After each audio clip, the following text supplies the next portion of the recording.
We're back, baby. Andy Frasco's World Series podcast. I'm Andy Frasco. Just fucking happy today. Are you? Wow. You should be an actor. Yeah, I feel like I am sometimes. How's your heads? How's your minds? How's your hearts? Yep. How's all that stuff? How, like, literally, how is your head? Like, pretty good. Is it good? I had a little cut here. It's starting to heal, but what happened? I'm just like, was shaving my head and got a little. Oh, I would love to watch you shave your head. Really? Yeah, kind of cool. Why? I don't know. Just seeing people vulnerable like that, just shaving their head, looking in the mirror. No. Luckily, I had terrible hair to begin with, so it's not that big of a loss. Plus, I knew I was going bald since I was about 9. But you own it. Yeah. That's all you got to do. All you got to do. I've been wearing a hat every day. You got to own your insecurities. Yeah. It's not even an insecurity. I'm just whatever. Well, you know, own your... Yeah. Faults. Own your faults, not insecurities, because it's just... Faults. Own your faults. Own your disgusting, unsightly faults, people. Did your parents already call you about our pod last week? Oh God, I'm having PTSD about it. They haven't talked to me. It wasn't that bad. We're mostly kind of saying they were right about some stuff. I did. I was like, I don't think I was talking. I wasn't talking shit. I was just talking about the Republican thing. I was mostly talking shit about my sister. You're mostly talking shit about how your family wants you to live a more traditional lifestyle. Right. Yeah. That's all it was. Yeah. But they're gonna like look at it like I'm talking shit. Yeah, they're boomers. They overreact. But I know my mom listens. Mom, I wasn't talking shit. I don't think we said one thing about your mom. We said nice. all the nice things. I'm pro Marlena. Marlene, right? Marlene. Oh, Marlene. I am too. She's a nice lady. And I'm pro Pops. I'm pro my family. But my sister's pissing me off, but that's what they do. I still love her. Siblings do that. I'd love to go get a drink with your dad sometime. I bet it'd be a good combo. My Uncle Rich said he was throwing up all day the next day. Yeah, he's old. He was up till 2 a.m. We were ripping whiskey and just talking.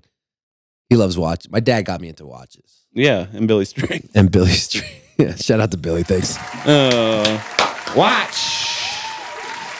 What's up, Nick? You ready? You ready? Here it comes. How was your show this weekend? It was great. Was it good? Yeah, we played awesome. That's awesome. Mm-hmm. The other bands were fine. You know what? You know what? You know who's here? We need to have on the show just to get an update. Bo Belinsky's in the building. Bo Belinsky, get up here. Oh wow, that was quick. There he is. Pull that mic up. Hey, buddy. Pull the mic up. Pull the mic up. Should be good to go. How you doing, Bo? Oh, we're back. Oh yeah, it's working. You're back? I can already hear it. You got it? Yeah. Hey, Bo. What's up? What's up, bud? How you doing?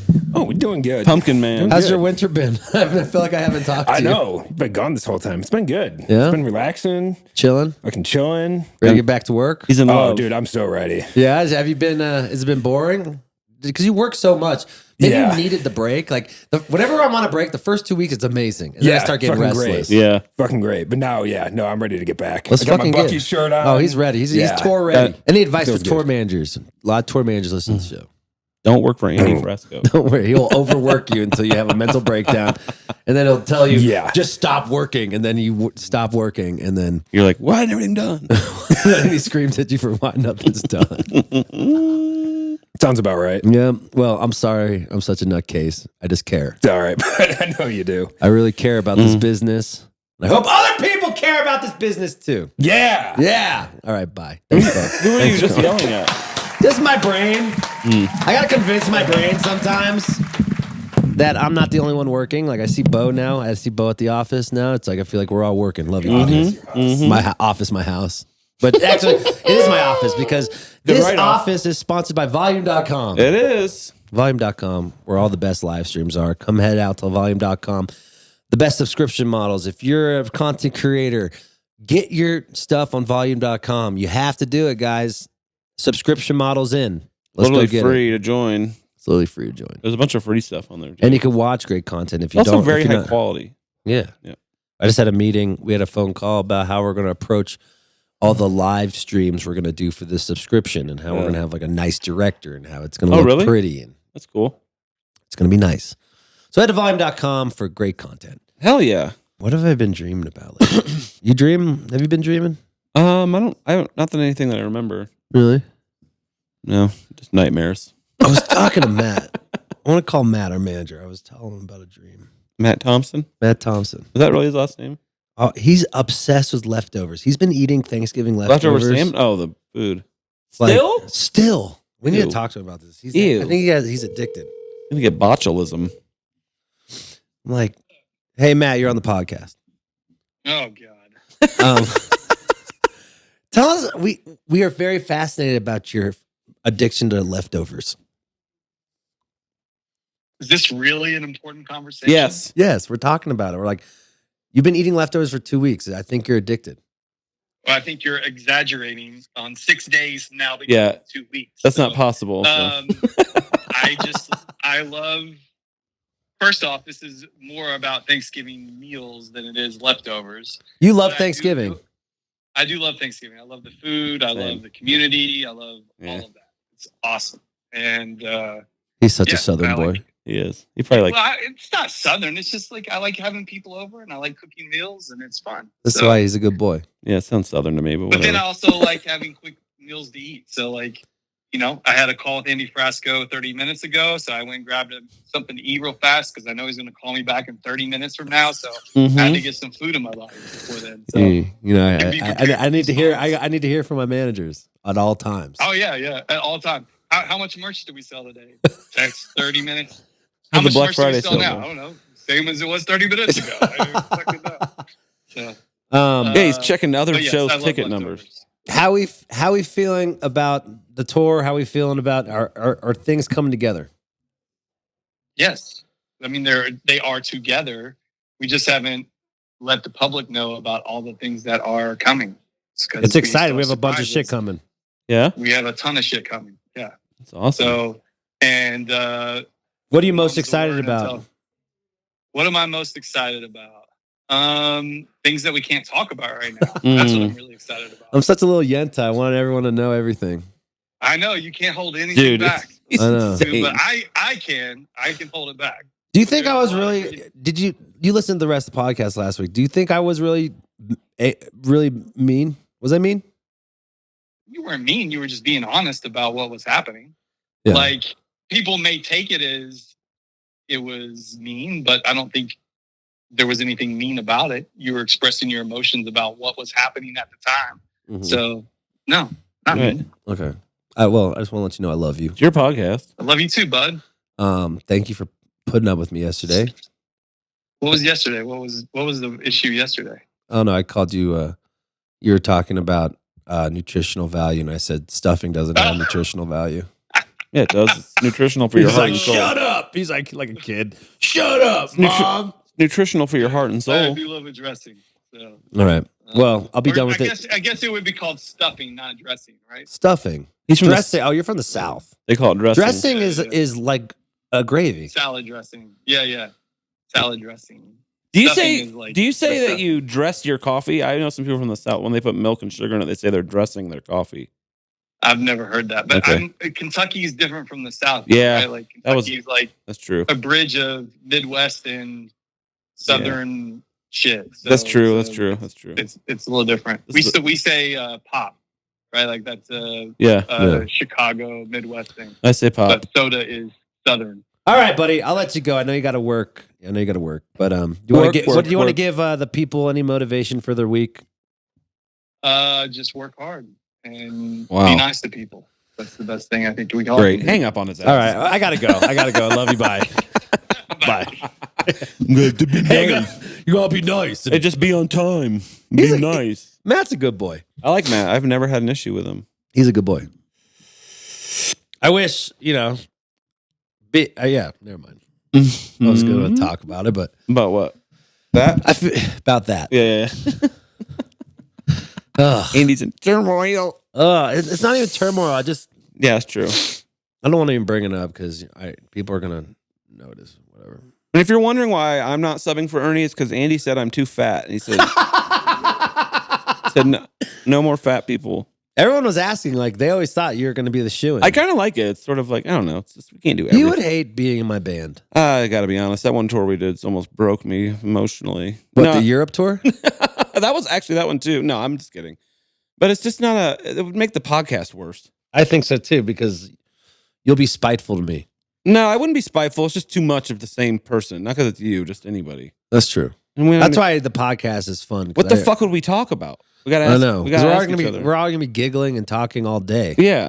Then we come to the podcast, we'd be like, we have nothing to talk about. Maybe since I said no to that, something better will come along. You know, sometimes that happens. Right. I like that your spring's looking good. I think it's because you took fall off. Yeah. Supply and demand, baby. I love it. I'm doing less shows. Adam Smith, baby. He was right. Supply and demand. What did he say? He's like the famous economist from the 1800s. He wrote that book. I cannot remember what it's called right now. It's like the fucking foundation for how they teach economics now. I was having a 4 a.m. drunk talk about the economics of the music industry. What economics of the music industry? What economics? Like, that's what I was saying. Everyone's inflating all their prices and then paying the band the same that, you know, bands can't afford to go on tour right now. Where's all this money going? That's what I'm saying. Like, what's inflating? Everything? CEO salaries? Totally. But like, if you're going to inflate expenses, inflate the cost of a band too. Yeah, exactly. We're technically an expense. We are. I mean, we're bringing people to the club. Yeah, exactly. There's something going on here. They just know that their shows aren't selling. And they still have to do 200 shows a year. So some shows need to be, and they make all the money off the ticketing too. In the bar. In the bar, unless you're a promoter who doesn't own real estate, like the bar. Yeah, because it's all these monopolies with Live Nation and AEG that all the independent promoters are getting fucked. It's like the same thing that's happening in every other industry. It's just like, why are you doing it to this industry? There's not even enough money in here for you to really take advantage of it. Go do crypto. You know what I mean? Like, leave this to people who know what they're doing. That's why I didn't understand Trump's tariffs. Like, I don't understand that at all. How that? I mean, I'm not like some genius, but I don't understand how adding these people that think they're going to be good. It's like, there's no way that doesn't get passed on to the customer. Right. What do you think they're going to start making shit here? Okay. No one's going to be making shit. They've been saying that for 40 fucking years. No one's making shit. We keep making less shit here. Yeah, we're fucked. It's still going to be cheaper to make cars in Mexico or whatever. Right. So, fuck you. I don't know. And then if you have a lot of money, you're not going to want to buy a Dodge. And you want to buy an Audi or a Beamer. Right. Who wants a Dodge? Who wants a fucking Dodge? Ew, I'm not driving 3 kids to school in a Dodge. Babe, check out my Dodge Charger. They're kind of cool, actually. They are kind of cool. It's sort of like the Porsche of the Midwest. It's like what if you're a successful real estate agent in Indianapolis. It's like when your mom finally divorces your dad, and she's dating. That's what he gets. She's dating like a guy who like runs an insurance company. Yeah, who has like maybe a tribal tat. Yeah, or he's like a tattoo artist. He's like a tattoo artist. Dodge Charger. All right, that was fun. We got Anders Beck and Travis Book from Greensky Bluegrass on the show. What's the other guy from again? Infamous Stringdusters. Can't keep all these bluegrass bands straight. They're coming over, and we're going to be talking about. They're going on a sailing trip. Oh, that's right. They have that Strings and Soul. Yeah, is that? Yep. Yeah. Oh no, something else. Rhythm on the whatever. It's conceptually similar, I think. Yep. You go on a sailboat and you play instruments. I'll leave you with this before we do that. Be honest. Talk about shit. Don't let anything fester. This is why I have Nick. This is why I have Bo. This is why I have Sarah, Sam. What are you festering now? Just like not keeping things inside. You might, just like, even if you have to yell or scream, do it. Yeah, but don't be a girl about it. No, like, like not like actually yell and scream, but you know what I mean? Like, just don't fester anything inside, because that turns into cancer. Yeah, literally. No, in that note, speed dial him. Speed dial. Let him know. Let him know. All right. What's your next show? But after New Year's, what's your first thing you have announced? Like January? February, Mission Ballroom. Buy tickets. You're off all January? I got the JJ Gray tour. Okay. And then that's not my shows. Mission Ballroom? Yeah. That'll sell well. Just we gotta get through the holidays, and then people will start buying. They want to do a pop-up show, me and you. Like a to podcast? Promote. Yeah, something. Where? Fire the Mountain or something. Just to promote the show, and we'll do like, or we could go like, I was thinking we do like go to a paint. Everyone paints. Give me that money, I'll be there. You know, I got you. I'm not on the show, so I need money. But I ain't promoting your shit for free. That's why I'm not in the band, baby. When I'm in the band, I don't get paid for these podcasts. No. All right, guys, enjoy the podcast. We'll see you next week for episode 300. Congratulations, like Nick. the show. Like the We're movie. on to 300 episodes. What should we do? 300? We should do 300. I don't know. We should do something fun. We'll should drink. do best of, or should we do a drink? Like, what should we do? I don't know, man. Should we just talk about ourselves? That was a good time. Remember that interview when we talked to that guy? That was tight. We should give someone $300 as a prize. Okay.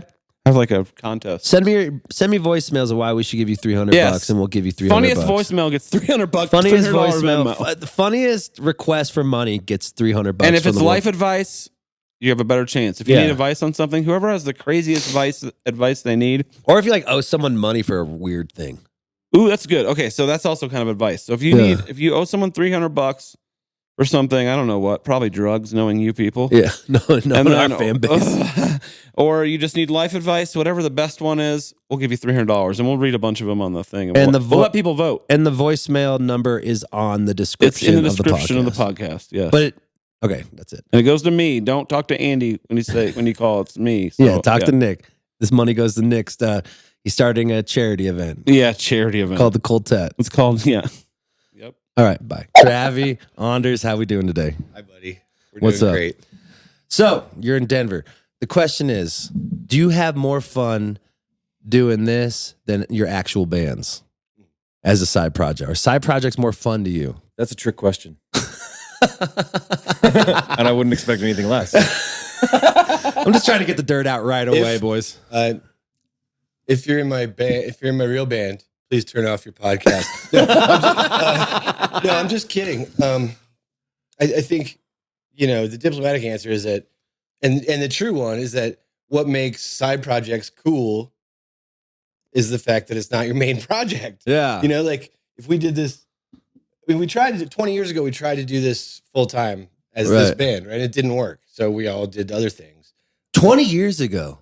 Yeah. This was before your real bands? Yeah, 2003, 2004. Holy we started shit. this band together. We were all really, it was like our first serious foray into trying to be musicians. Trying to do that. And did you guys all grow up together? No. How'd you guys meet? Travis and I met in Durango, Colorado. We were on the music scene there. Yeah. And, wow. And we were just learning how to play music, honestly. With Burl. Do you know Burl? Benny Galloway is his name. He's an old songwriter guy who's amazing, and he was sort of helping us learn how to play music randomly. And Andy Thorne came into, so Robin Davis, the other guy in the band, in Broke Mountain Bluegrass Band, Robin was living in Durango too. So the three of us were there. Andy Thorne showed up on a ski vacation from North Carolina with. Guy loves fucking skiing, dude. Dude, he loves it so much. He didn't even know it yet, but he showed up on the ski vacation with his buddy Rick and this other buddy Jed. Anders was working at the music store, and Anders just hanging out at the front of the music store, and all of a sudden he hears people just absolutely destroying it in the back of the music store, just bluegrass jamming their asses off. Yeah. Yeah, I was like, what are you doing here? Who are you? Who are you? Nobody in Durango plays like that. Who are you guys? Nobody in Colorado plays like that. Like North Carolina, the North Carolina real bluegrass shit is different. It's so different, dude. And it's the real thing. And we were playing. We lovingly refer to it as Colorado pussygrass because it's like a little light in the loafers. It's just kind of it's nice. Well, it's just not from North Carolina. Yeah, there's a difference. There's a difference between. I've been waiting for this fucking day. There's a difference between people that go skiing powder every day and have sunshiny, beautiful days every day. Colorado versus bluegrass comes from coal mines in North Carolina. The difference between cocaine and meth. Yeah, could be. Yeah. So Honors was like, dude, let's jam. So those guys wanted to pick, and they also needed people to show them around the ski area. So we spent 3 days together. We'd ski all day long, and then we'd all meet, and then we'd meet up in the evening and drink whiskey and play music till 2 a.m. Uh-huh. And when those guys went back to North Carolina, Honors and I were in withdrawal. We're well, we can't fucking go back now. We can't go back to what we used to do now. We know too much. Yeah. We played with Andy Thorne. We know what this music can sound like. We're screwed. So I remember distinctly being in my kitchen, getting on the phone with Thorne and being like, dude, you have to come back next summer because he's still in college. How old were you guys? He was 20. He was 20. How old are you guys? Honors was probably 25. 25? 24. I was 22. Oh my God. And I was like, dude, you got to come back. We're going to start a band. we'll win the Rocky Grass Band competition. I was like, you'll win the banjo contest. I said, at the very least, you'll win a $6,000 banjo at the end of the summer. Yeah. I was like, I guaranteed him this over the phone. You did? I didn't know this. I was just giving him the hard sell. I was like, just come back after you're done with your semester. Just come back, and we'll start a band, and it'll be awesome. Yeah. And then it was true. We won the Rocky Grass. They came back. We toured around Colorado, literally like the 5 of us in your Pathfinder. See, it's like driving like camping, like the like classic beat up SUVs, hanging out in hot springs. Like that sounds like the dream. We go to a festival for like 7 days. You show up like on Wednesday night, and you wouldn't leave till Monday. What's the difference between the music scene then and now? Well, now there's. Are we talking about like the greater music scene, or specifically more of kind of like the bluegrass? Bluegrass, because at the time there was like Leftover Salmon and Cheese and Yonder, and you guys weren't a band yet. Your bands weren't even in existence. Green Sky wasn't happening yet. The Dusters weren't happening. Leftover was actually even like on hiatus at that point because Mark Van had passed, and they were sort of separate. So was Vince around there that time? We had. Probably around Durango's at times, just visiting, hanging out, But he was more Netherlands-based. Netherlands, yeah. So the music scene, like there wasn't Strings and Soul, there wasn't a ton of these like bluegrass festivals that have sprung up sort of in the wake of this increased interest in this music. That sort of began with Cheese and Salmon and Yonder, but then spawned all of these bands that created this whole scene. There's like all these, Blue Ox and all these. There used to be like Telluride. Right. And that was it. Right. So there's this huge scene now, and all these bands are able to come up into the wake of that, and there's a place to go. There's a place for like the Kitchen Dwellers. There's a context for the Kitchen Dwellers to play in. There's a context for like Fireside Collective or these other bands that are coming up. Yeah, and I think to bring it back around to the Broke Mountain Band, the Broke Mountain Bluegrass Band, this project we're talking about is like we were just 5 dudes, right? We were freaking kids, man, and now looking back at that time, now that you think. Okay, so now there's people from that band in Green Sky, in the Dusters, in Salmon. It's like the all-star band before the band even started. It's like it was like a farm team, dude. Fucking sick. And it's like AAU basketball, like right before you go pro. Yeah, but it was like the weird thing too. Now with context of hindsight, like we thought we were badass, right? Well, that was mostly because you had us convinced that we were badass. Well, yeah, you're. That's the Anders. Like one of the best things about having Anders in your band is he basically won't let you think you're anything less than excellent. Yeah, you're like Tony Robbins of the bluegrass scene, dude. You're welcome. It's such. How many times have I told you you're a badass? Yeah, I'm here. You pump me up. Yeah, I'm here for you, everybody. Even just this morning, you were really mad at me because I was doing negative self-talk, and you got really fed up with me around the breakfast table. So what happened? Why didn't you just keep this band around, not join your other bands? Great question. I wish Andy Thorne was here so we could answer that. Yeah, let's call him up. We should call him up and ask him this. Thorne got an offer to play with Larry Keel. Oh wow! And that, really, he was with Keel early on. Yep. And at the time, that let him sort of stay out east because he was still feeling North Carolina based. He still had a girlfriend back there. And Larry was like one of his heroes. So he joined Larry Keel when Larry Keel started Natural Bridge. That's the name of that band. And Thorne was in that. So he basically quit our band to be in Larry's band. Wow. And then one day Travis called me and said, oh, well, we were at this, a little bit back up. We were at this thing, IBMA, which is like the bluegrass music, like circle jerk. I heard that's the bluegrass circle jerk. And like no other. and so I crack up when everyone starts getting those nominations. I'm like, here we go. Here comes the gangbang. Yeah. Totally. I really, How do we make our little world even smaller? Excited. Let's pat each other on the back. I get excited to not get nominated every year. Don't worry, your excitement will last forever. Yeah, well, so it goes.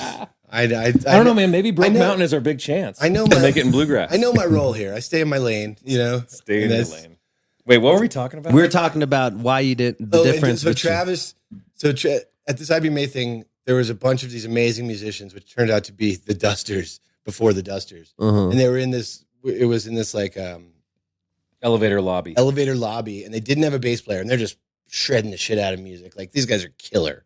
Like sick. the young. They were good then. The young ninjas, right? Right. And they didn't have a bass player. And there's Travis, fucking hippie Travis, with his bass, a backpack full of cores, No shoes. no shoes, walking around this thing, and he's like, "Shut the fuck up, Travis, really? Yeah.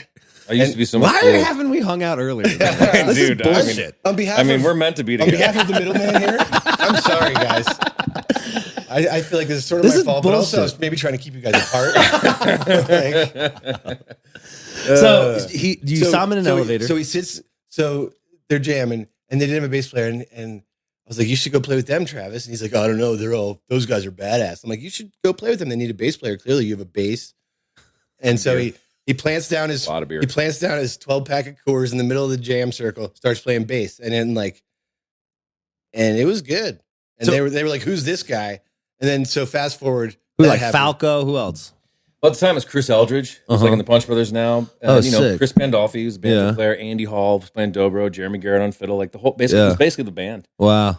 You know, and then they couldn't find a bass player in Nashville that would agree to do the gig or meet the terms or was cool enough or whatever. yeah. And so they kind of started fishing around, and they asked me to join the band. Yeah. So I told Anders that, and You asked me. You asked my permission, to be very clear. that's true. Were you pissed? Like bummed out? He was. I don't. He was need- I don't heartbroken. need You this. get sensitive. He was heart- Anders, he was you're heartbroken. sensitive. You're a sensitive motherfucker, dude. Let's. I'm going to paint the picture that was like, Travis, you called me and asked permission to move to Nashville and That's join nice. this band, and that's a little bit maybe extreme, but you loved me. I And wasn't you going to really do it without wanted- your yeah. blessing. Yeah, my blessing. Oh. So what did So then Travis went and did the Dusters. Robin and I started playing in a band called the Wayward Sons with Burl, this guy I was telling you about. Mhm. And then eventually we learned that was not going to be like a full-time road project. Amazingly cool band with like, it was a song band, you know? Mhm. And I had the realization that I wasn't done with music. Like I wanted something else. I needed another band. So I honestly made like a little list of bands that were cool that I thought would make something of themselves that had killer songs right? and that I could spend time with. And there's a couple bands. I will not tell you who else was on that list. Why not? Because I don't know. Because it doesn't matter now. Doesn't matter. Well, Doesn't matter. It was like 10 years ago, right? 15, 10. Jesus yeah. fuck. But Green Sky was on the list. Greensky was on the list, and so yeah, I think they're on the top of the list. You insinuated yourself into that band. Yeah, I sent him an email that said, "Hey, you know what you need? Me." You know, it's just like, but Were they but popping yet? They were. It was Evolve. It was They had won the Telluride thing. It was growing. Did you do this because you're secretly in love with Travis and you wanted to try to like outplay him because he joined a band? Well, yes. Wow. You really do know how to cut to the heart of the matter, don't you? This just got really personal. Yeah, let's rip the Band-Aid off. Okay, well, let me just start with this. Travis and I have both talked to our therapists separately about our relationship with each other and music. Just to be very clear. I bet. It was the beginning of an ongoing and very painful contest, or what's the right word for it? Rivalry. Life battle. And Frenemies. You guys are competitive, right? You got to be. yes, Friends are competitive. Yeah. yes. right? And we don't want to be, because music is not really a place for competition, but we're definitely in a competition. Kind of makes you better though if you're a little competitive. Great thing is we're both winning. yeah, I'll clap to that. Let's go. I'll clap to that. But it's like, but really, you know, there's in music, you know, music is not a contest, but human nature is another thing. You guys right? like best friends? Yeah. Yeah. We said yeah at the same time. Yeah, I know. And did you notice how you said it like, yeah, and I was like, But so like, we are best friends. That's awesome. to say it like you are happy about it. No, I mean, after such a long relationship, you know, it's like you kind of just have to admit defeat, that this is your person. You know, we can fight all we want. But We just definitely it's what to me is so remarkable is that, you know, the five of us 22 years ago kind of thought that we were going to do this thing, and we didn't do it the way we thought we were going to do it. right. But we all basically have done it separately, and kind of on our own terms. Uh-huh. And it has also, in effect, it's drawn all these pretty important pieces of this musical corner of the scene together. Because, you know, Salmon and the Dusters and Greensky are connected not just by our, you know, somewhat similar aesthetic or being part of this sort of modern bluegrass. What I don't know. Yeah, but we you like guys we actually really like turn. The young guys are like inspired by what you guys did to the scene. Like you guys changed the scene. I think all three bands. I mean, it keeps evolving. You know, it's like the people before us were responsible for what we're doing. Mm-hmm. We're responsible for what the next people are doing. It's cool like that. You know, music is. I think especially acoustic bluegrass stuff music where it's like there's this kind of thing where you learn from your elders. Let's say, right. And it's very positive in like you lift other people up, you know. It's like whether it's the people you bring out like opening bands or whatever, you know, like we're all on the same team trying to. I had this really heartbreaking realization last year. We were at Blue Ox, and I was that's looking a cool at festival. Oh, it's such a great spot. I was looking at the lineup and I was like, oh my god, we are by far the oldest band on the bill. Like it finally happened, and there was a moment of being like kind of happy about it, and like sort of like, okay, this is good. We've made this milestone, but there was also like a part of me died, knowing that we were now like the old guys. That's how I feel on the jam scene. Now they call me Uncle Andy, and it's fucking bullshit, dude. It's like all these young bands. I'm like, I'm 36. Yeah, like Billy and his guys are like they call me Uncle Anders. I'm like, what the fuck? Yeah, old? No, I'm not old, but I still get laid. But like, I remember Greensky played the little brother card for so much longer than we were allowed to. Like, we should have. We're like, oh, we're the younger brothers, you know, like, it's going well, blah, blah, blah, like, whatever. And then finally was like, looked around and we're like, this is total bullshit. We're not the kids anymore, you know? What's the difference in your mind state about competitive nature between the three of your bands versus the younger bands? So I don't understand the question. So like when you're three bands growing up, it was kind of fun, competitive. What about the younger bands who look up to you? Is it still competitive, or do you feel like you're taking the uncle road? I don't care. I've evolved. Like, oh, so you lost the competitive nature? Yeah, I think so. Do you think that's just getting older? Yeah, it's just getting older and wiser. What do you think, Travi? Yeah, I would agree with that. Yeah, I'm the same way. I used to be so competitive.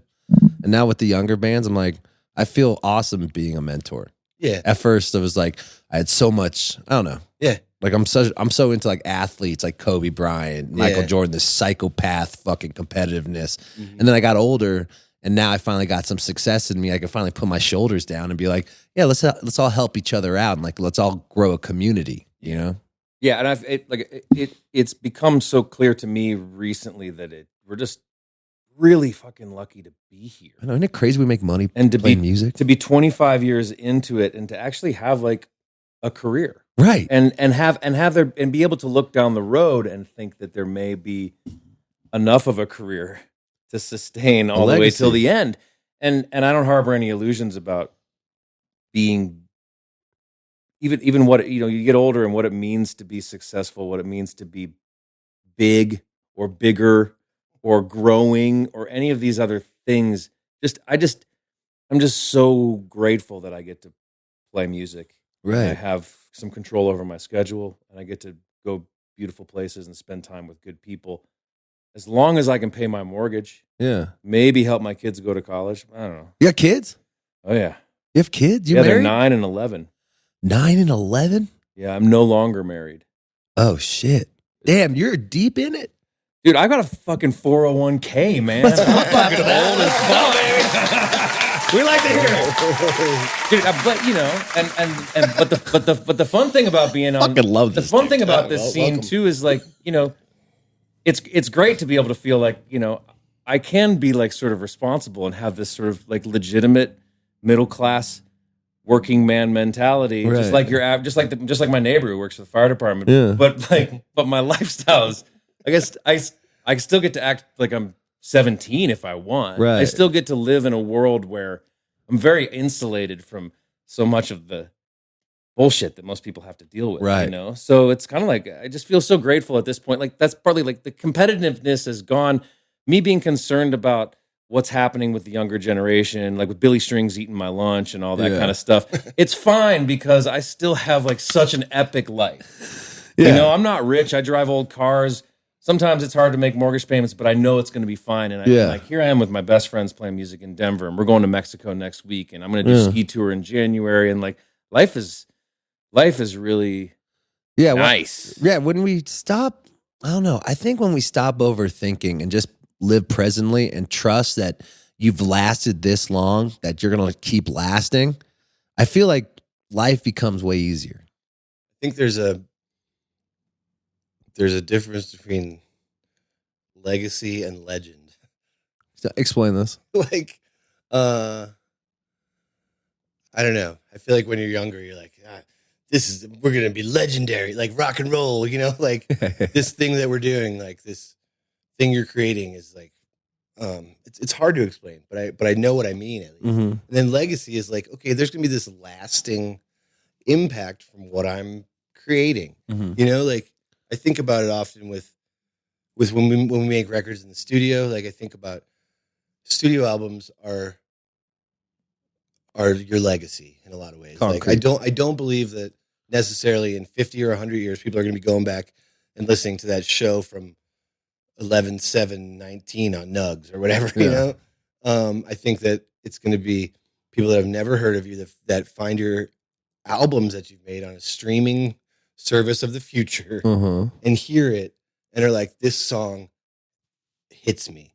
Like that's legacy, right? But on like a human level, I think, I mean, just like, what are you leaving? I mean, it sounds like I'm not dying yet, I don't think, but like, what are you leaving behind to the people around you? Like, you know, friends or whatever, like, well, that's legacy, right? Yeah, that's legacy, as opposed to like legend is like, let's fucking party. You know?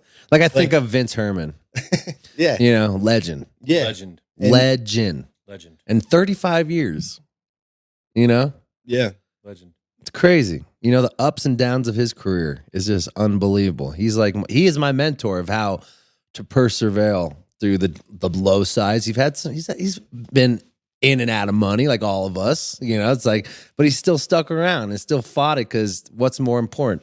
The music, the concrete details of what you're bringing to the community. Yeah, right? well, and process, right? Like the thing you make, right? Is the older, maybe it's aging and seasoning and just perspective, but like the process becomes the thing that I'm fixated on, not the result, right? Not how well it's perceived. You know, like I've got my own podcast. I put these episodes together. I remember it, and I'm not. I find myself really detached from the numbers. How many people are tuning in, that kind of thing. I'm really fixated. I leave that to other people. I'm more fixated on the actual process of making it. And even like coming into these Broke Mountain shows, look, everybody wants to be selling more tickets right now. Right. Everyone wants to be selling more tickets all the time. That is like, I'm much less concerned with that this year than I was last year, and much more interested in like, well, what's the music? How's the music? What are we going to do together? Yeah. The music, like how much can I just like get off on being with my best friends and making music right now? Fucking cares. 300 people, 1,000 people, it doesn't really make a big difference. No. The process is everything. Totally. And creation is everything. And as you get older and older, you guys don't get to see each other as much. So you need to like take for granted the time that you have together. Like this Mexico trip. Tell me about this Mexico trip. Mexico. You guys been doing that forever, right? You guys, both bands. Strings and Soul has been going on for a while. Yeah. Yeah. I think it's the 11th year, and Mexico's amazing. So it's like an all-inclusive. Yeah, thanks for the invite. Appreciate it. I feel like did you check your mail today?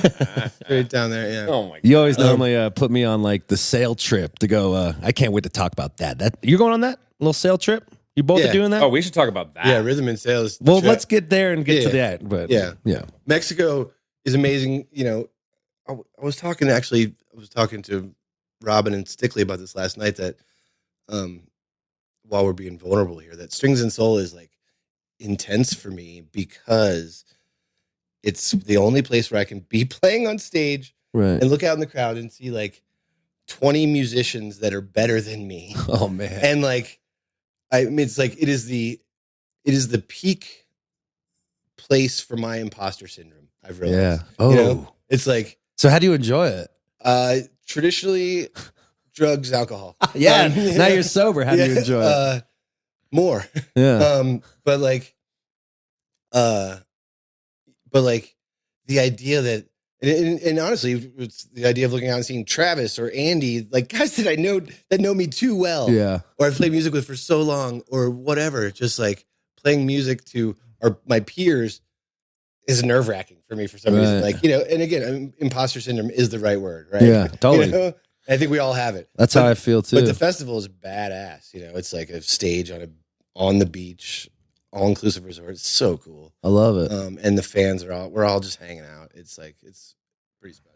Imposter syndrome's so wild to me because like we are pros in our thing, but we still have that thing when we see our homies who are just fucking shredded. Like Jam Cruise intimidates the fuck out of me. Like Jam Cruise is another one. The fuck am I gonna do? Conduct these guys who are Berkeley grads? Yeah. Like, it's like, what the fuck am I gonna do? And like, yeah, it's probably a similar feeling when it's like, oh, but I'm a personality. Yeah. It's like, you know, I'm an entertainer. Yeah.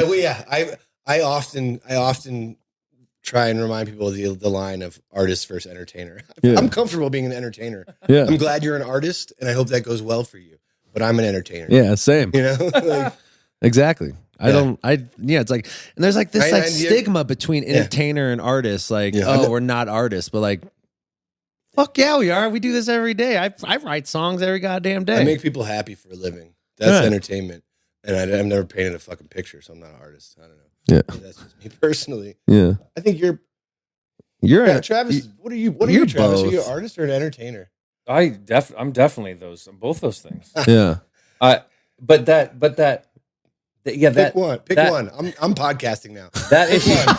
Which one are you? An artist or an entertainer? You have to be one or the other. I think I probably put the entertainment. That probably would be higher if you challenge me on it because my role and my strength is in performance and in trying to help cultivate a space where people can be comfortable and they can surrender into their sort of better impulses, right? And surrender into feeling more deeply connected to the world around them, and lose and to drop all that stuff that we're carrying around. So, what do you think it is? How do you get to that point? Being present and not thinking about who you were in the past versus who you want to be in the future, and just kind of just being in the moment and kind of dropping your shoulders. Or how do you get to that point? Yes, I think also, you know, I find when I'm able to just be myself and to be vulnerable, right, it really helps open a door for everybody else in the room, the people I'm playing with, you know, and that'll start by just like simple things like making mistakes, and then how that'll like diffuse the energy in the room, or saying some things that indicate to people that like show people that, like, you know, this stuff, none of this really matters, but it's also kind of like the most amazing and important thing going for us right now. Like, this is it. Presence, like, this is the most important thing in the world, but it also has like no meaning. Right. We're all just, it's all just there's a duality there that's tough. Like, we're all just here and we're all just kind of fucking around. Yeah. And how fun and weird is this? And that but you know, but the whole thing, it's all, I mean, I love being a musician, and I love every part of it. I love the travel. I love collaborating. I love that we're creating things that didn't exist before. I love that every time we go on stage, it's different. I love that it exists in the context of individuals experiencing it, a group experience. I love that it's infinite. There's endless possibility. I love that there's so many other people out there doing it. Like, I'm reading this book about Bill Frisell right now, who is a Denver guy, you know, grew up here, and just the book is just like ripping my mind open and changing how I play. I love that something like that can affect my entire world around this thing that I do. It's just, even like figuring out tour logistics. I love that. It's my shit, dude. I love it. I get rock hard talking about budgets and tour logistics. I mean, I'm glad guys like you exist. It really does it for me. And so, that I could just go on and on about how cool it is to be doing all this. Go back into the vulnerability thing. How hard is it to be vulnerable with people you work with? And being honest with how you feel? It really depends on how comfortable those people are with themselves. Right. And with their own vulnerability and how okay they are with their own shortcomings. Right. Because when I am uptight and feeling like less than enough, it's really hard for me to leave that space for other people. Right. Right. So when a band is really, really clicking in the creative process is when everyone's feeling okay about who they are, accepting their limitations, bringing what they have to the table, then that creates a space where other people can be themselves, be vulnerable, be honest. It's a big balancing act. And that's why like some bands, every band's got a different dynamic. Some bands have like a leader. Right. And some bands are like 5 equal parts. Right. And that can be really challenging. But what it demands is that everybody come to terms with their own shortcomings. Yeah, and I think about that with you, Anders, when you had to go to rehab, and the band putting you all together in a room and say, this is what's going down. I wonder how hard it was for the first couple months until they finally actually had the conversation with you. Yeah, I'm sure it sucked for a long time. Yeah. With the vulnerability thing, it's interesting because it's like it's more just about, we're not talking about bands anymore. We're talking about humans, right? Exactly. And that's great. I think it's important to remember that maybe for people that aren't in bands, like we all are, but like any single day on tour, I could ruin anybody in the room's whole day with one sentence. That's how well I know these guys. Same. Which is a terrible thing. I don't do it, to be very clear. But like sometimes you do. Well, I'm sure I have. But like, that's how close we all are. Right. Same with my band on tour, right? It's like same with my band. We are so intricately interlinked that like, I mean, it's like living in a submarine with your family that you didn't choose for 300 days a year. Like it's wild existence. I know. Right. And we're sensitive. Right. Because that's like for the music to be living and growing and thriving and have any amount of like spontaneity demands that people be sensitive to the world going around them. You got to listen. You got to feel. The information you need is coming at you every moment, even during the day. Right. Being together, you're picking up on all this stuff that's going to inform the music. So when you're hanging out with a bunch of sensitive people, it's a balancing act. Oh yeah. I mean, and especially music is so sensitive. You're gonna have sense. Like we all are sensitive motherfuckers, dude. I mean, we could hold a fucking shield. We could hold this fucking toughness in us, but music is so vulnerable that you kind of have to be a little sensitive. Yeah, I mean that's why I think we all write good songs, But like, it's interesting to think about. Like, yes, we can jokingly call ourselves entertainers. We're artists, buddy. Yeah, damn it. Let's go. I'll clap to that. Let's go. We're both, baby. We're both. But like, I read something recently that says like you're consuming so much content, consuming so much everything all day, right? That like, as an artist, it's your responsibility to put something back out there, which I thought was interesting. Yeah, because like, I don't know, like, oh yeah, and yeah. It's crazy. Oh yeah, I get off on that concept. The concept of sort of like almost like being in service. Yeah. It really helps orient myself when I don't know exactly what I'm doing or if I'm doubting what I'm doing musically. Just to remember that like this is all. When I'm at my best, I'm sort of functioning as a conduit and filling a role that we need. Right. Like the world needs people to bring music into form, and so I'm just doing that, and it makes the whole thing like a lot less personal. It's like, yeah, I made up this song and it's kind of hokey and maybe people like it or not. It doesn't really matter. It's not even really my song. Right. I'm not even real. Right.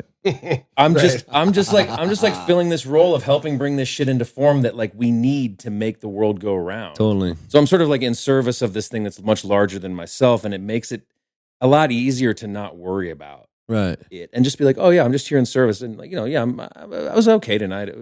I could have been better, or like, yeah, that song's fine, but like whatever, I'm just doing the best I can to be in service of whatever is needed, I was thinking this morning, we were talking when we got out of bed together. And I think I was Denver's rubbing your gonna back. Denver, brother. Yeah. That back rub was really nice. Yeah. And we were talking, I forget, like we were going on something like, and you kept saying, I don't care. You're like, I just don't care. But it's not what you meant. Like, you didn't mean I don't care. You meant it doesn't matter. Yeah. Right? Okay. Right. Right. Which is a huge difference. Yeah. Right? Do these shows stress you out because you guys only do them like once a year? No. Well, we were talking about last year. I was extremely stressed out. Yeah. But this year I'm not at all. I love it. I'm not at all. I feel totally different this year. Yeah. Yeah. It's really fun, just playing music with the homies. Like it's kind of ridiculously autopilot in a weird way. Like I learned these songs with these guys. We made an album and released that 20 years ago or whatever. And these songs that we're playing, it's almost like this band is a tribute to our former band. Like we're literally a tribute band To ourselves. I love it. And we play like all the songs from back then. It's not like new material for the most part. And we played this festival, Rooster Walk, in Virginia this year earlier, and we had like a 2-hour set, and we rehearsed for a half hour. What, Broke Mountain? Yeah, we rehearsed for a half hour for a 2-hour set, and played everything really, really well. And what I realized at that time was like, I know these songs in my bones because it's my formative years of learning how to play dobro. Yeah. Literally was this music. Like I learned on this material. Like and maybe I just never learned anything since, but like literally I'm like Arrested Development. That's what that's called. I think about that too. In that form, but not in music, but in basketball, like the post shot. I know that in my bones how to get comfortable with the post shot. All the other stuff I learned, I get frantic about. It's like, it's crazy how core memories of learning, they stick with you forever. And then the other stuff that's like actually like wood chipping and like actually where you get really good, kind of forget about, Yeah. Fucking crazy. like I take dobro lessons still. Like I started again recently. Yeah. With who? This guy Mike Witcher. Oh, cool. He's amazing. Are you in Nashville too? I was for like 6 years. I live in Brevard, North Carolina, southwest of Asheville, up in the mountains. Man. You get fucked up? We were fine. We're kind of at the headwaters of the French Broad that flooded. Oh yeah. And our town's built on a hillside, and also where we are, we get more rain than Seattle. We get like as much rain as anywhere else in the country. So our ecosystem could handle it. It was really downstream where the rivers were coming up that it tended to be a lot worse. It was really, really traumatic out there. But we were fine up in Brevard.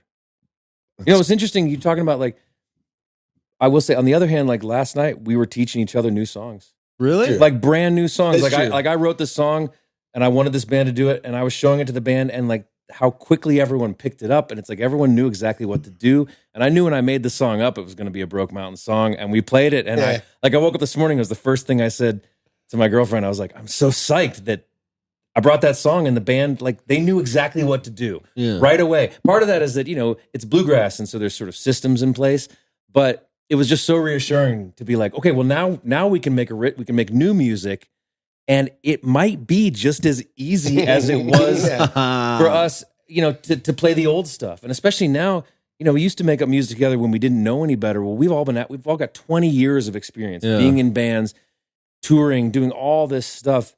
To come back to this like new project, but with all that experience is like, it's like not even fair. Right. It's like all the new band vibes without any of the new band issues. Right. We jokingly talk about it. Like, if we started this now, it would be like a supergroup. But we didn't. We started it back then. It's like a reverse. Yeah. And I think about just that. to be clear, everyone listening, watching. So I use the term supergroup loosely. Okay, like I don't think we're that great. We're talking about this sail trip you guys are doing. Oh, Rhythm and Sales. Rhythm and Sales. Yeah. Dude. This sounds amazing. I tried to get on this year. I fucked the pooch. But is that even a saying? Fuck the pooch. It's what is? Well, it's screw. Oh, He screwed the pooch. Oh, screwed the pooch. But the sentiment is the same. Really. Yeah. It's like between Dusters and Broke Mountain. Well, you're made for this. You're made for this. Yeah. You're made for this trip. I have to do it. You're One made year I for will. Rhythm and Sales. All right, so give everyone who are confused on what this trip is, give them like a diagnosis of why they should fucking go. Anders, on this you trip. and your friends made this thing up. Yeah. So you should tell us about it. Well, I mean, it's a sailing trip. We're on 50-foot yachts in the Grenadine Islands. God, sounds We've got fucking 7 or amazing. 8 boats, and we play music. And it's like I'm the music director, which I think is amazing. And one of the reasons I'm involved is because I went on this trip previously when it was just a bunch of buddies doing this thing. They all rich people? No, They're just like homies who like yeah, kind of like save money and save money and get together and do cool trips every my year. dream, dude. Yeah, and It's nice. and like How long is the trip? it's 7-8 days. 6-7 days. You sail a couple hours a day, Sounds fucking amazing. and you're moored in these just epic places. Do you like connect each other's boats?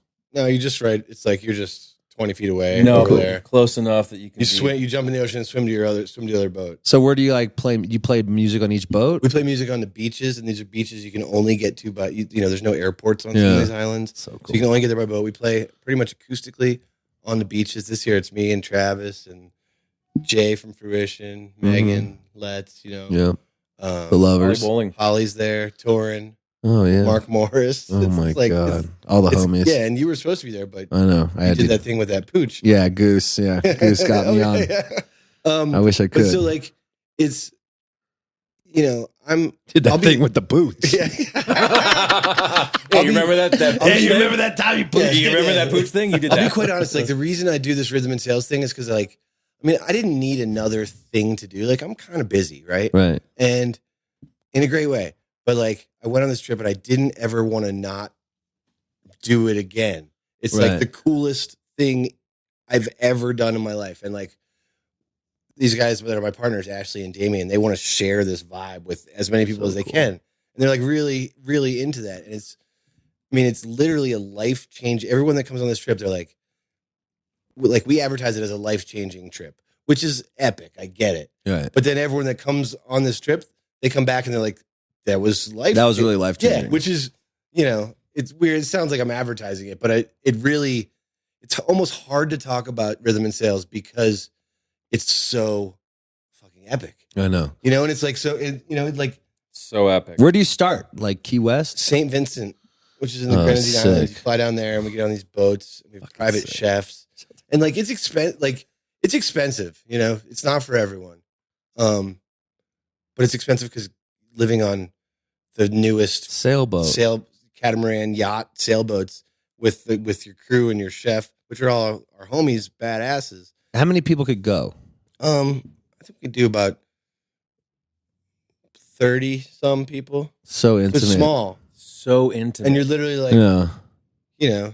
Well, and like Anders says, you go down there and you leave with like 30 new best friends. Right. And it's and I didn't want 30 new best friends, but I got them because Yeah. of these trips. It's like, So- if this kind of thing, what I would say is like, if this kind of thing is on your bucket list, you can go jump on a boat with some random people and float around and maybe make some new, but these are like-minded people, Yeah. like, these are our people. And there's a lot of us. If you're listening, like, come get on the boat because when you come back to reality or go do something else, like if you don't want to get on the boat, that's fine. But like, if you're hearing this, put that trip on the calendar. Do that thing that is going to allow you to disassemble your preconceptions and then rebuild with the most important. Nothing can do it like getting out of your rut, man. I agree. You got to get out there and expand your. And like, comfort. We're so comfortable doing the same thing, going to the same festivals, going to the same thing. It's good to fucking throw a curveball in there. Yeah, well, that's a bunch of people that have come on our trip on Rhythm and Sales. They're like, they said like, okay, what can I do? What's different, like festival wise? And we're not a festival, we're a trip, right? But it's like, they're like, I feel like as we're all getting older too, like camping in a dusty field is not necessarily the vibe. It's not what we're doing anymore. That's why they're all dying. Right? That's why all the festivals are dying. Yeah, I don't know. But like, so whether we stumbled into it or not, like this little like boutique trip that we're doing. Also old as fuck. Like, probably EDM people are like, let's go to the Dusty Festival. Great. And they totally should. Yeah. That was a huge part. I guess we are old. That was a huge part of my. We want caviar and sailboats now. Yes. Well, my girlfriend Corey the other day, she's like, are we? She looked at me very earnestly. She's like, are we done camping at festivals? Like, have I camped at my last festival? And I was like, no way, baby. We got this. Yeah. We got this. We're going to get ourselves a 2-man tent. We're going to set it up in the middle of the field, in the middle of the sun. We're going to stay up all night.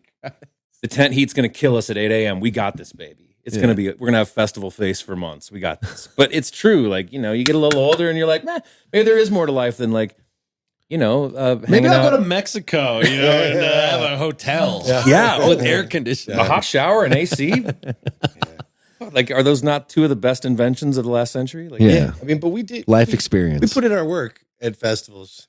Oh, we all did, sunrises, my man. Bro. Welcome home. Welcome home, brother. Yeah, we've been through the ringer. Yeah. Well, I'm stoked, and I can't wait to see Broke Mountain. When this records, they've already played, so it's going to be killer. Yeah. Do you guys do Broke Mountain anywhere else besides Denver? We're doing it at Strings and Soul in Mexico. Cool. Probably the week after this airs. Cool. Hello, future me. Are you listening? Hello. Who thought he'd be sober, future me? Yeah. Hopefully, you still are. I have a feeling you are. You're so much happier now. I really feel like, Anders, you're glowing now. I'm doing good. He's so beautiful. You are. Radiant. You're hotter. You look hotter. Oh, there's no doubt about it. You get ass? What are you doing? I do look better. For sure. You get some ass. You get some bluegrass ass. I mean, look at me. I'm doing. I'm oh my, that's my fucking boy. Are you fucking You don't have to explain. Jesus. Just look at me. Also, how do you answer that question?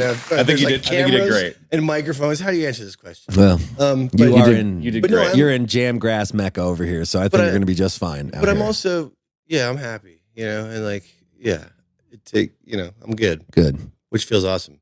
And you could genuinely say that and not just like force yourself to say that. Yeah, totally. I was forcing myself for a while. Yeah. It's better this way or whatever, but like, yeah. But that's just new. Like, it's the same thing as like getting out of your rut and knowing that there's a different side of life than just the same routine. Where can they find information about Rhythm and Sales? Rhythm and Sales, you go to the website, rhythmsales.com. Cool. There's a button that says inquire now. Because we so you inquire now is all you have to do. And then we'll, not just. They'll call you. Well, I mean, it's Anders. You don't call them; they call you. It's kind of true. Like because honestly, we want to make sure that you're a good fit for this trip. It's not just like, hey, anybody can go. Not anybody. We want to make. It's got to be a hang. You got to like kind of breathe because you're on a fucking small vessel. Yeah. And it has to be. Like Travis was talking about, like-minded people.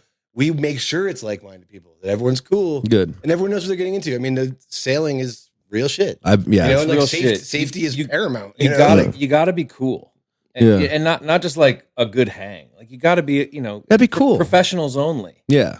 Because it is serious business. Yeah, and I'd rather not take your money if you're not going to be a good hang, It's like I'd rather have a smaller group that's a core fucking cool group than just like bringing any wook in the fucking So you press the inquire button and then me and Ashley give you a call. I mean, this is what happens. And we're like, "Hey, what's up? Why do you let's talk about this trip?" And we figure out how to make it work, and there's like payment plans and everything. It's expensive as hell, but that's sailing is. Yeah. And so if you don't want to go and you just want to hear Anders on the telephone, just go get an inquiry. Fake inquiry? Yeah, fake inquiry. I'll call you. She's like, why do you want to go on this trip? You piece of shit. You deleted my number. You blocked it. No, give me that alimony, motherfucker. I don't think you're going on the trip. Next person you're going to hear from is that lawyer. Actually, Travis gonna call you for this next phone call. Well, there's a lot of Travis stalkers out there. We gotta weed them out. I bet you got good looking dudes. I bet there's. I mean, you play sensitive music. I mean, the bluegrass scene's kind of crazy. He writes really beautiful songs. He's a very sensitive guy. It's good. Yeah, I mean, the women over 60 is kind of my target. Dude, Cougs. The next record from Broke Mountain, Cougs and More, coming out. Up on Cougar Mountain. Up on Cougar Mountain. Up on Cougar Mountain. We're going to write that on the way back to the house. The side band of the side band, Cougar Mountain. Yeah. Well, boys, go do your thing. Thanks, I can't buddy. wait to hang with you guys all weekend. It's going to be nice. Yeah, it's going to be great. We're going to Thanks get to for know having each other. us. It's happening You already. drink beers or anything? Oh, yeah. Okay, cool. I'm coming after you. I feel like I'm gonna leave. I still do And my stuff. Anders doesn't, dear, but I still do. My two dear friends Used to, too. are gonna make. No, out. you're gonna yeah. Close your eyes, Anders. It's Yeah. going down. Yeah. All right, guys. What can I say? Go out there. Go to see Rhythm Thanks, Sales. Go to the Mexico trip. Go watch their bands. Infamous Stringdusters, Greensky Bluegrass, great fucking bands, and they take music seriously. And if you want to hear the other side of them, go to Broke Mountain whenever they're in the town. Okay. You want both sides of the fold. Well put. I love you. I love you, Frasco. I love you too. Thanks for being here. I know 11 o'clock. I know this is like kind of like a vacation for you. You have to work, but I really appreciate your friendships, and you're a new friend, and you've always been there for me, always. And I love you, bro. One last question. I'll let you guys go. When it's all said and done, what do you want to be remembered by? Both of you boys. Together and individually. Great question. Can you edit out the silence while we think? Nope, I'm keeping that shit. I'm going to actually make it longer. Yeah, I've been trying to make it longer. It's funny because I ask people. jokes. I ask people the Jokes, same. yeah. I ask people the same shit on my podcast. I was gonna say you asked. I'm me like, this. what would you like your legacy to be? And I never have to answer this question. Well, I hadn't even thought about it. I'm afraid to. You don't get to use someone else's answer. To be clear, you don't get to like go through the database of what someone else smart said. You have to have your own answer. I hope that I don't care if people thought I was good, but I hope that they thought I was like sexy. What? That's your answer. I fucking love it. Wow. That's honest. Yeah, nice. What was the question? No, what do you want to be remembered by? Okay. What was the question? Psychopath. I want to be. See, kids, even when you get sober, you still have bad memory. Oh yeah. This damage don't get reversed, baby. You can't buy those brain cells back. You can't buy it back. You can't buy them back. You can't. No. I think that I would like to be remembered. I'm just gonna shoot from the hip here. I think I'd like to be remembered as like. I think I just like to be remembered. Maybe period. Yeah. Which is like, maybe it's a cop out answer, but like I said, with making music, on the music side, I want to make songs and I want to make people feel. I want to currently make things that make people feel. I don't care if you laugh, if you cry, if you come. I don't give a like. Right. I want emotions. I want to make people feel. Right. And hopefully that the music that I've made and continue to make will make people feel whatever they feel. It's up to them, Disgust. right? And then, but like personally, man, I just want to be. I think it'd be great to be remembered as just like sexier than Travis. Well, the competition still goes, people. All this humble bullshit they've been talking for an hour and 10 minutes is a fucking lie. bullshit. Total fucking bullshit. I'll race you home, motherfucker. It's a race. Circle it back around. Thanks for being on the show, boys. We'll see you at Cervantes tonight. Thanks, brother. Peace. Love you.